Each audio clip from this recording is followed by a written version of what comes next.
დიდი მადლობა აფხაზეთის ავტონომიური რესპუბლიკის უმაღლეს საბჭოს ღონისძიებაში მონაწილეობის მიღების შესაძლებლობისთვის. ჩვენ გვაქვს სიმბოლური საჩუქრები, რომლებსაც გადავცემთ სტუდენტებს და გვაქვს საჩუქარი, რომელიც ვფიქრობ, რომ ყველა ძალიან გაახარებს.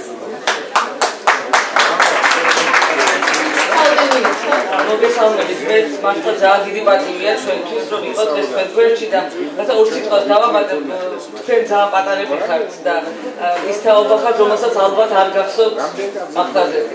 და მე იმ თაობის ვარ, რომ მას ბავშვობა გაატარა აფხაზეთში და ბატონ გიას ვეუბნებოდი, რომ დღემდე მახსოვს დენდროპარკის სუნი, რომელიც ჩემი ბავშვობის ალბათ ყველაზე დიდი ემოციაა. და რაც მინდა გითხრათ, მართლა დამყვება, და ვეუბნებოდი კიდე ბატონ გიას 60 თუ არის, ალბათ არის აფხაზეთი. ჩემთვის ყოველ შემთხვევაში და ალბათ ვფიქრობ, რომ თქვენთან გაიხსნით და ნამდვილად ეს ჩემი სამართლიანი და ობიექტური შეფასება, რაც მინდა გითხრათ, რომ ყველაზე დიდი იარაღი, რაც თქვენ გააქვთ, ეს არის თქვენი სოდნა, პროფესიონალიზმი, წიგნიერება, განათლება, რითიც ჩვენ შევძლებთ, რომ დავებრუნოთ აფხაზეთი. ამიტომ ძალიან გთხოვთ, ბევრი ისწავლეთ, იმეცადინეთ, იკითხეთ, რომ აფხაზეთი ისევ გახდეს ჩვენი.